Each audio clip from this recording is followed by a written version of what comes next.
నమస్తే. కార్తీక మాసం శుభాకాంక్షలు. కార్తీక మాసం రెండవ రోజు, రెండవ అధ్యాయం. కార్తీక సోమవారం వ్రత మహిమ. వశిష్ఠ మహర్షి జనక మహారాజుతో ఈ విధంగా చెబుతున్నాడు. మహారాజా, మనసు చేత గాని, వాక్కు చేత గాని, కర్మ చేత కాని చేసిన పాపాలన్నింటినీ పోగొట్టే శక్తి కార్తీక మాస వ్రతానికి ఉంది.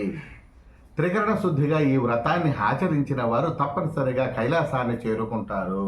కార్తీక మాసంలో అన్ని రోజుల్లోనూ సోమవారానికి మరింత ప్రత్యేకత ఉంది. ఈ మాసంలో వచ్చే ఏ సోమవారం రోజున అయినా సరే శాస్త్ర విధానంగా స్నాన, జప, తర్పణ దానాలు చేసిన వారికి 1000 అశ్వమేధ యాగాలు చేసినటువంటి పుణ్య ఫలితం లభిస్తుంది.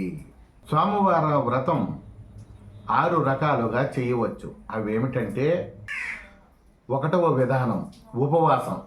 కార్తీక సోమవారం నాడు పగలంతా ఉపవాసం ఉండి సాయంకాలం సమయంలో శివాభిషేకం చేసుకొని నక్షత్ర దర్శనం అయిన తర్వాత తులసి తీర్థం పుచ్చుకోవాలి.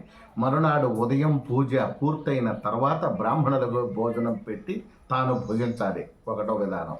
2వ విధానం ఏకభుక్తం, అంటే ఒక్కసారి భోంచేయడం, మధ్యాహ్నం మాత్రమే. ఉపవాసం చేయటం సాధ్యపడని వారు ఉదయం వేళ యథావిధిగా స్నానం తదితర కార్యక్రమాలు పూర్తి చేసుకుని బ్రాహ్మణులకు భోజనం పెట్టి తాను కూడా భోజనం చేయాలి. సాయంత్రం వేళ పూజ పూర్తి చేసుకుని తులసి తీర్థం మాత్రమే తీసుకోవాలి. అది 2వ విధానం. తర్వాత 3వ విధానం నక్తం. పగలంతా ఉపవాసం ఉండి రాత్రి పూజలు నక్షత్ర దర్శనం అయిన తర్వాత భోజనం చేయాలి. శక్తి కలిగిన వారు ఉపాహారాన్ని తీసుకుని అయినా ఉండవచ్చు. ఆయాచితం. 4వ విధానం. తాము ఏ ప్రయత్నం చేయకుండా ఎవరైనా తమంతట తాముగా పిలిస్తేనే భోజనానికి వెళ్ళాలి. అక్కడ భోజనం చేయటం ఆయాచితం అవుతుంది. 5 స్నానం. ఏదైనా కారణం వల్ల పైన చెప్పిన ఏ విధమైన విధానంలోనూ సోమవారం వ్రతం చేయటానికి సాధ్యం కానివారు కనీసం శాస్త్ర విధిగా స్నానం చేసి పరమేశ్వరుడికి త్రికరణ శుద్ధిగా నమస్కారం చేసుకున్నా సరే. 6వ విధానం తిలకధారణం. మంత్ర విధానాలను తెలియని వారు కార్తీక సోమవారం రోజున నదీ స్నానం చేసి నువ్వులు దానం చేస్తే సంపూర్ణ సోమవార వ్రత ఫలితాన్ని పొందుతారు. ఈ 6 విధానాల్లో ఏ విధానంలోనైనా కార్తీక సోమవార వ్రతం చేసిన పరమేశ్వరుడు అనుగ్రహం పూర్తిగా లభిస్తుంది. ఈ వివరాలన్నీ తెలిసిన కూడా సోమవార వ్రతం చేయకపోగా అతడు కుంభీపాకం, రౌరవం మొదలైన నరక లోకాలకు పోతాడని శాస్త్రాలు చెబుతూ ఉన్నాయి. కాస్తంత గుర్తు పెట్టుకోవాల్సిన విషయం. ఈ వ్రతాన్ని ఆచరించడం వల్ల అనాథలు, స్త్రీ పురుషులతో సహా సమానమైన ప్రజలు విష్ణు లోకాన్ని పొందుతారు. సోమవారం రోజున పగలంతా ఉపవాసం ఉండి రాత్రి నక్షత్ర దర్శనం తర్వాత మాత్రమే భోజనం చేసేవారు తప్పనిసరిగా శివసాయుధ్యాన్ని చేరుకుంటారని శాస్త్రవాక్కు. కార్తీక సోమవారం వ్రత మహత్యాన్ని వివరించే కథ ఒకటి ఉంది. దాన్ని వివరిస్తాను, శ్రద్ధగా విను అని వశిష్ఠ మహర్షుల వారు శ్రీ జనక మహారాజుకు తెలియజేస్తూ ఉన్నారు. ఇతిహాస కథ చెప్పటం ప్రారంభించటం జరిగింది.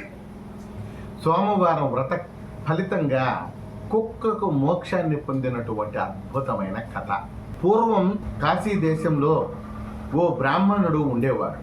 అతడు పురోహిత వృత్తి చేసుకుంటూ కుటుంబాన్ని పోషించుకునేవాడు. అతడికి వివాహమైన చాలా కాలానికి ఒక కుమార్తె జన్మించింది. ఆమె చక్కటి అందగత్తె, కానీ ఆమెకు ఒక్క సుగుణము లేదు. పరమ గయ్యాడి, కాముకురాలు, అంటే కామాంధురాలు అని అర్థం. బాధ్యత ప్రకారంగా తండ్రి ఆమెను సౌరాష్ట్ర దేశానికి చెందిన మిత్రశర్మ అనే బ్రాహ్మణుడికి వివాహం చేశాడు. మిత్రశర్మ మంచి గుణవంతుడు, ఆచార వ్యవహారాలు, నీతి నియమాలను పాటించేవాడు, సహృదయవంతుడు, భూతదయ కలిగినటువంటి వాడు, నిత్యం భగవంతుడిని నామస్మరణ చేస్తుండేవాడు. అటువంటి ఉత్తముడైన భర్త లభించినప్పటికీ నిష్ఠరలలో ఏమాత్రం మార్పు రాలేదు. ఆమె పేరు నిష్ఠర. మరింత గర్వం పెరిగింది. ఆడిందే ఆటగా, పాడిందే పాటగా తన మాట చెల్లుబాటు చేయించుకునేది. భర్తను అనేక కష్టాలు పెట్టేది. ఆ కారణంగా దూషించేది. అత్తమామలను అనేక ఇబ్బందులకు గురి చేసేది. అత్యంత సహనం కలిగిన మిత్రశర్మ భార్యను పరుషంగా మాట్లాడకూడదనే భావనతో ఆమెను ఏమీ అనేవాడు కాదు. ఒకవేళ ఏదైనా చెప్పినా తన గయ్యాళితనంతో తిరిగి భర్తని తోలనాడే. ప్రస్తుతం సమాజంలో చూస్తూనే ఉన్నాం. అలాంటి వాడు మహాతులను చాలామంది చూస్తూనే ఉంటాం సమాజంలో. అందరూ కూడా, నేను ఒక్కడిని కాదండోయ్. ఆమె విపరీత ప్రవర్తనతో విసిగిన ఆ ఊరి ప్రజలు ఆమెను కర్కశ అని మారు పేరుతో పిలచటం ప్రారంభించారు. పురుషుల సాంగత్యం ఆమెకు విపరీతంగా ఉండేది. వారు తెచ్చిన దుస్తులు, హారాలు ధరిస్తూ చెడు ప్రవర్తనతో తిరిగేది. ఒక రోజున ఓ విటుడు ఆమెతో, నీ భర్త వల్లే మనం తరచుగా కలుసుకోలేకపోతున్నాం, అతడు అడ్డు లేకపోతే మనం ఇంకా స్వేచ్ఛగా తిరగవచ్చు అంటూ నిష్కరను మరింతగా రెచ్చగొట్టాడు. విచక్షణ జ్ఞానం లేని ఆమె భర్త అనే ఆలోచన కూడా లేకుండా మిత్రశర్మ నిద్రిస్తున్న సమయంలో పెద్ద బండరాయితో అతన్ని తల మీద కొట్టి చంపింది. శవాన్ని తానే మోసుకెళ్ళి ఊరి చివర పాడుబడిన నూతిలోకి విసిరివేసింది. అత్తామామలు ఆమెను ఏమీ అనలేక ఇల్లు వదిలి పారిపోయారు. దీంతో నిష్ఠరకు మరింత స్వేచ్ఛ వచ్చినట్లయింది. ఏ ఆటంకం లేకపోవటంతో నిష్ఠర మరింత విచ్చలవిడిగా ప్రవర్తించసాగింది. తన అందాన్ని ఎరవేసి విటులను ఆకర్షించేది. మాయమాటలు చెప్పేది. సాటి స్త్రీలు కన్యలను కూడా లోబరుచుకుని వారితో కూడా వ్యభిచారం చేయించేది. ప్రతివ్రతల కాపురాలలో చిచ్చు పెట్టేది. విటులు ఇచ్చిన ధనంతో అత్యంత విలాసవంతంగా బ్రతికేది. కాలం గడుస్తుంది. క్రమంగా వయస్సు పెరిగింది. నిష్ఠల అందం తగ్గిపోయింది. దీంతో విటులు ఆమె దగ్గరకు వచ్చేవారు కాదు. సంపాదన లేకపోయేది. శరీరం పూర్తిగా విష్కించిపోసాగింది. ఆమెతో అనేక సుఖాలు అనుభవించిన ఏ ఒక్కరు కూడా ఆమె వైపు కన్నెత్తి సాగలేదు. రోజు రోజుకి శరీరం మరింత కృషించిపోయింది. కట్టుకోవడానికి కనీసం వస్త్రాలు లేకుండా అనేక బాధలు పడుతూ ఓ రోజున అనాథగానే మరణించింది. ఆమె శవానికి అంత్యక్రియలు చేయడానికి కూడా ఎవరూ ముందుకు రాలేదు.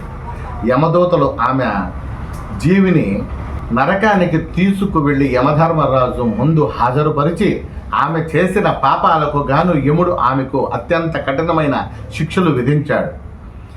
ఎర్రగా కాల్చిన ఇనుప స్తంభాలకు ఆమెను కట్టివేసి ఇనుప గదలతో కొట్టి హింసించసాగారు. సలసలా కాగుతున్న నూనెలో పడేసి వేయించారు. సీసం కరిగించి నోటిలో చెవుల్లో పోశారు. కుంభీపాక నరకంలో ఆమెను పడవేశారు. ఇనుప ముక్కలు కలిగిన కాకులు ఆమెను పొడిచేవి. తేళ్లు, జరులు, పాములు ఆమె శరీరమంతా కుట్టేవి. ఇంకా ఎన్నో విధాలుగా యమదూతలు ఆమెకు అత్యంత కఠిన శిక్షలు విధించి అమలుపరిచారు. ఆమె చేసిన పాపాలకు ఆమెకు ముందు తదుపరి తరాలు, తర్వాతి 10 తరాలు వాళ్ళు కూడా నరకాన్ని అనుభవించాల్సి వచ్చింది. నరకంలో శిక్షలు అనుభవించిన తర్వాత 15 సార్లు భూమి మీద కుక్క జన్మను పొందవలసి వచ్చింది. 16వ జన్మలో కూడా కుక్కగానే జన్మించేది. అయితే ఆమె వంశీకులు చేసిన పుణ్య ఫలితం వలన ఆ జన్మలో కళింగ దేశంలోని ఓ బ్రాహ్మణుడి ఇంట్లో ఉండి ఆ బ్రాహ్మణుడు సదాచారాలను పాటించేవాడు. పరమేశ్వర భక్తుడు కావటం చేత ఆచార సాంప్రదాయాలను పాటించేవాడు. అది కార్తీక మాసం కావటంతో మరింత శ్రద్ధా భక్తులతో శివార్చన చేసేవాడు. ఆ కార్తీక మాసం సోమవారం రోజున పూజా కార్యక్రమాలను పూర్తి చేసుకుని సాయంత్రం వేళ నక్షత్ర దర్శనం కూడా చేసుకొని భూతబలి చేసి భోజనం చేద్దామని ఇంటికి వెళ్ళాడు బ్రాహ్మణోత్తముడు. ఆ రోజంతా తినటానికి ఏమీ అరకని ఆ కుక్క బ్రాహ్మణుడు వేసినటువంటి బలిని చూడగానే క్షణం ఆలస్యం కూడా చేయకుండా ఆకలితో ఉన్న ఆ కుక్క మొత్తం బలి అన్నాన్ని తినసాగింది. అత్యంత నిష్ఠతో బ్రాహ్మణుడు చేసిన శివార్చనలో పవిత్రమైన బలిని ఆహారంగా తీసుకున్న ఫలితంగా కుక్కకు పూర్వజన్మ స్మృతి కలిగి జ్ఞానం కలిగింది. వెంటనే, ఓ మహాత్మా, నన్ను కాపాడు అంటూ అరవటం ప్రారంభించింది ఆ కుక్క. అరుపులు విన్న బ్రాహ్మణుడు పరిగెత్తుకుంటూ వాకిట్లోకి వచ్చాడు. ఎవరో కనపడబోయేసరికి తిరిగి ఇంట్లోకి వెళదామనుకునేసరికి ఆ కుక్క మళ్ళీ, ఓ బ్రాహ్మణోత్తమ, నన్ను రక్షించు అంటూ అరిచింది. కుక్క మాట్లాడటం ఏంటంటూ ఆశ్చర్యపోయి సాగాడో బ్రాహ్మణోత్తముడు. తన పూర్వజన్మ వృత్తాంతం అంతా వివరిస్తుంది కుక్క. బ్రాహ్మణుడు కూడా దివ్య దృష్టితో జరిగింది తెలుసుకున్నాడు. రోజంతా ఆహారం తినకుండా ఆకలితో నకనకలాడిపోయిన ఆ కుక్క ఉండిపోయింది. కార్తీక సోమవారం ప్రదోషకాలంలో బ్రాహ్మణుడు విడిచిన బలి అన్నాన్ని తినటం కారణం చేతనే కుక్కకు కొంతవరకు పాపాలు తొలగిపోయాయని బ్రాహ్మణుడు గ్రహించగలిగాడు తన తపశ్శక్తి ద్వారా. కుక్క కూడా తనకు పాపాలను నుంచి పూర్తిగా విముక్తి కల్పించమని, మోక్షాన్ని ప్రసాదించే మార్గం చూపమని బ్రాహ్మణుడిని వేడుకొనసాగింది. జాలి గుండె కలిగిన బ్రాహ్మణుడు తాను చేసిన అనేక కార్తీక సోమవారాల వ్రతాన్ని, ఆ ఒక్క వ్రతఫలాన్ని కుక్కకు దారమొచ్చాడు. వెంటనే ఆ కుక్క పాపాల నుండి విముక్తి పొంది కుక్క రూపం వదిలి దివ్యమైన స్త్రీ రూపాన్ని పొంది పితృదేవతల వర్గంలోకి చేరుతుంది.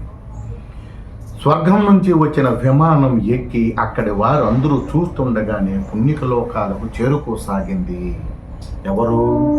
పరమవేశ్యగా ఉన్నటువంటి ఆమె 15 జన్మలలో కుక్కనెత్తి మళ్ళీ 16 జన్మలో కూడా కుక్క జన్మను పొంది ఒక బ్రాహ్మణోత్తముడి ఇంటికి దరిదాపుల్లో ఉండి చేసినటువంటి బలిదాన ఆహారాన్ని తినటం చేతని ఇంత మహోన్నతమైన నీవు అద్వితీయమైనటువంటి జ్ఞానాన్ని పొంది పూర్వజన్మ స్మృతిని పొంది ఆమె దివ్యమైనటువంటి శక్తిని పొంది పరలోకాలకి చేరుకోవటం సాగుతుంది దేవీ దేవతల నుంచి వచ్చినటువంటి విమానం ఎక్కి. వెంటనే ఆ కుక్క పాపరాన్ని విముక్తిని పొంది కుక్క రూపం వదిలి దివ్యమైన స్త్రీ రూపాన్ని పొంది పితృదేవతల వర్గంలోకి చేరుతుంది. స్వర్గం నుంచి వచ్చిన విమానం ఎక్కి అక్కడి వారందరూ చూస్తుండగానే పుణ్యలోకాలకు చేరుకుంటుంది. ఓ జనక మహారాజా, కార్తీక మాస వ్రత మహత్యం ఎంతటి గొప్పదో ఏమని వర్ణించను. నువ్వు కూడా ఈ వ్రతాన్ని ఆచరించి పుణ్య ఫలితాన్ని పొందు అంటూ వశిష్ఠ మహర్షి జనక మహారాజుకు బోధించసాగాడు. స్కాంద పురాణంలోని వశిష్ఠ మహర్షి చెప్పిన కార్తీక మాస వ్రత మహత్యంలోని 2వ అధ్యాయం పరిసమాప్తం. ఆ కథ, ఆ లీలలో ఆ కార్తీక పురాణంలోని 2వ అధ్యాయాన్ని వింటూ ఉన్న, చదువుతూ ఉన్న, కళ్ళల్లో ఆనంద భాష్పాలను పొందుతూ ఇన్నర్ మైండ్లో పరమేశ్వరుని యొక్క మహావిష్ణువు లక్ష్మీదేవుల యొక్క అనుగ్రహాన్ని తలుచుకుంటూ నోరు తడబడుతూ రోమాంచితులవుతున్నటువంటి పరిస్థితి. సాధారణమైనటువంటి మనకే ఇంత ఉంటే భక్తి ప్రవృత్తులతో ఆచరించిన వారు ఎంతట మహత్తరమైనటువంటి పుణ్యాన్ని గడిస్తారు. ఒక్కసారి మీరందరూ ఎంతో విజ్ఞానవంతమైన వారు, ఎంతో పరమభక్తులు ఉన్నారు, స్వామి పైన ఎంతో అపారమైన భక్తి ప్రవృత్తులు కలిగిన మహానుభావులు ఉన్నారు, పుణ్య స్త్రీలు ఉన్నారు. వారందరూ భగవంతుని అనుగ్రహానికి సంపూర్ణమైనటువంటి అనుగ్రహాన్ని పొంది పరమోత్కృష్టమైనటువంటి ఉత్తమమైనటువంటి ఆనందాన్ని పొందాలని కోరుకుంటూ సర్వేజనాం సుఖినో భవంతు. కార్తీక మాసం శుభాకాంక్షలతో మీ శ్రేయోభిలాషి దాసరాజు సతీష్ కుమార్.